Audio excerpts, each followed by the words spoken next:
This video is a beginner's guide to 529 college savings plans. With growing inflation in the field of higher education and the fact that other expenses are increasing too, the budget on securing a well-educated future for a child is something that cannot be managed without proper planning. If you plan just about right with proper consultation with a lawyer with regards to how you can spend under the 529 plan, a good higher education, chances of apprenticeship, and graduate schools might not be such a stretch. Internal Revenue Code Section 529 of the United States is one of the best things around to ensure that the inflating prices of college won't be that big of an issue if you have some savings already. Your savings, according to the 529 plan, will commensurate to the inflation of the college fees that will take place in the future. One of the two plans that are introduced in the 529 savings plan is the prepaid tuition plan. This is one of those plans that are there in each state and are subject to differences of the economic models between the various states. In a manner that resembles the class credits one has while attending college, you can buy tuition credits. These credits can then be used within the state's borders to finance your studies. For example, you're John Doe and intend to go to college, say, after 5 years, and the current college fee is $5,000. If you open up an account with a 529 savings plan,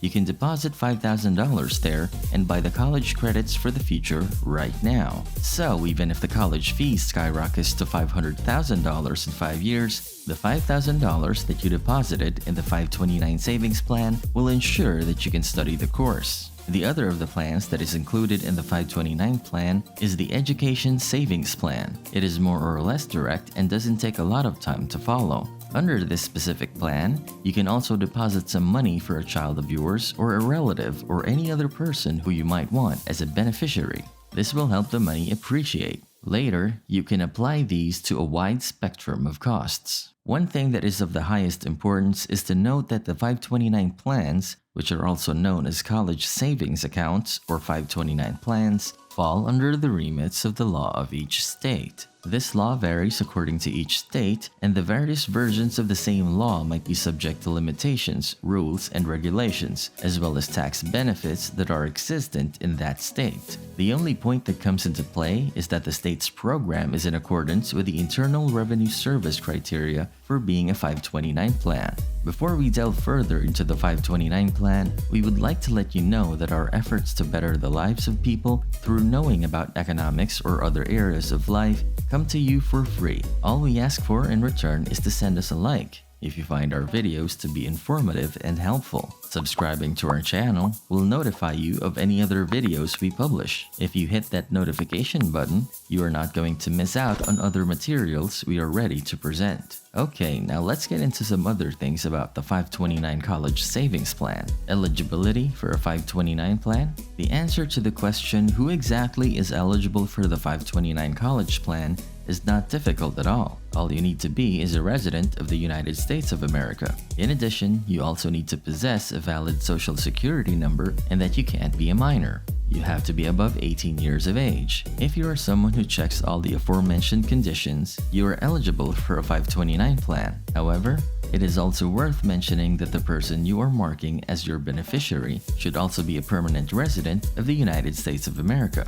How to get started? The difficulty of opening up a college savings account is close to naught. It takes no strenuous effort as it can be easy as filling up a form for the application. All you need to do is checkmark your application with one of the plan managers. Getting through with the application is quite simple, and the same goes with regards to getting started. There are quite a number of choices on your table when it comes to the investment. The things that you might need to consider while opening up the account are matters such as the duration for which you are investing in the 529 plan, risk tolerance, and what sort of options you have available for investment within the college savings account. What things are covered in the 529 plan? The things that are covered inside the blankets of the 529 plan are what is often dubbed as qualification education expenses. And since qualified education expenses is a broad brush term, The question that is raised in return is what areas are included under the brackets of qualified expense. The qualified expense for the educational savings plan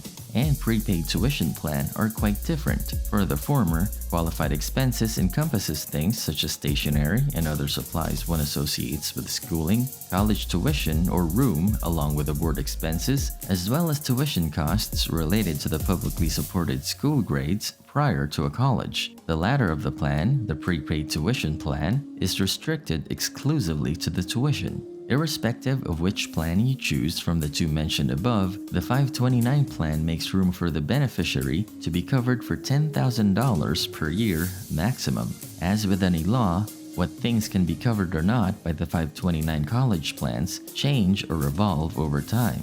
In 2020, a decree was passed which meant that the $10,000 per year that we discussed above could also be used in order to pay student loans. They could also be extended to cover up for apprenticeships now. Many people find the new changes to the 529 laws, which now extend to cover up student loans, to open up wonderful opportunities in the future. This is because it can act as a great sigh of relief if the loan breathing down one's neck is silenced. On the other vein, students might as well spend some money on graduate school programs, and justifiably at that. One more thing to consider. Another thing that you need to take in your strides is the laws within the state. As we hinted previously, different laws have different detailed structures with regards to the 529 plans. If you take a look at the versions of the 529 plans in Washington state, you can see that programs such as GET and Dream Ahead make room for flexible contribution options. Further, you can be exempted for taxes for all your earnings as well as withdrawals. However, it is not a compulsion at all to apply for a 529 plan in your home state. If you have weighed up your future plans and assessed the prospects of starting a plan at a different state altogether,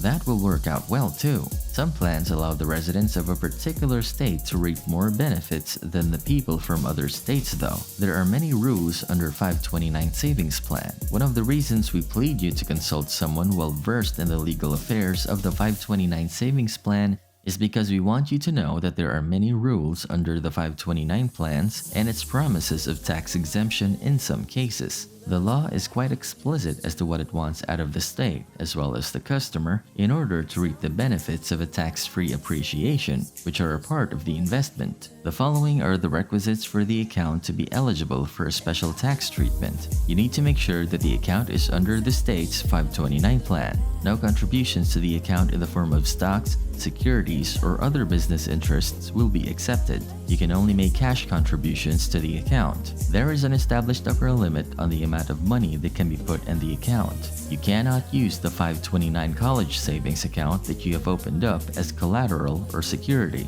The program will be responsible for providing the beneficiary with individual accounting. It is mandatory that you use the college savings account solely to achieve higher education. You need to make sure that the funds from the 529 college plan go to an educational institution which is eligible. What happens in the case of a death? What will happen to the 529 savings account if the owner dies is one of the questions that is often asked. As we said previously, the details might be different in different states, but most of the states have the following provisions. As is the case in most of the other bank accounts, the plan manager will make sure that a nominee of the account is named in case of the death of the person who is opening up the account. So you should make sure that you have named the beneficiary and successor of the account to make sure that in the event of the death of the owner, the funds are transferred to the designated person. If the successor or the owner is not named, then the law will take a look at the provisions of the last will and testament of the person who has died in order to dictate what will happen to the fund.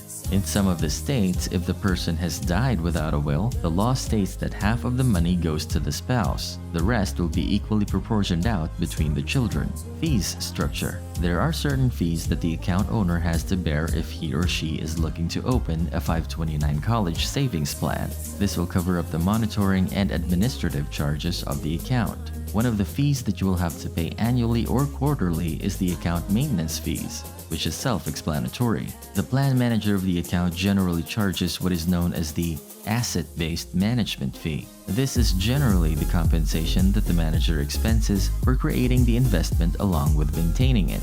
Sometimes the asset-based management fees are also included in the state authority fees. This goes directly to the state for the management and administration of the 529 plan within the state. Several 529 plans also charge some underlying fund expenses fees, which can sometimes be included in the asset-based management fees. One of the plans that the US government has come up with in order to ensure that the rising college fees don't deter students from their path to higher education is to have to come up with a 529 college plan.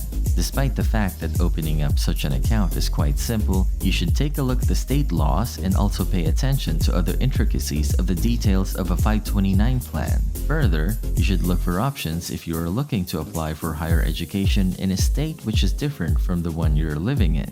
In our efforts to let the students and other people know about the various economic aspects of life, we hope we have done a good job. If so, you can subscribe to our channel and hit the notification button. That way you won't miss out on any upcoming videos. In the meantime, you can watch the video on the screen, and we will see you next time.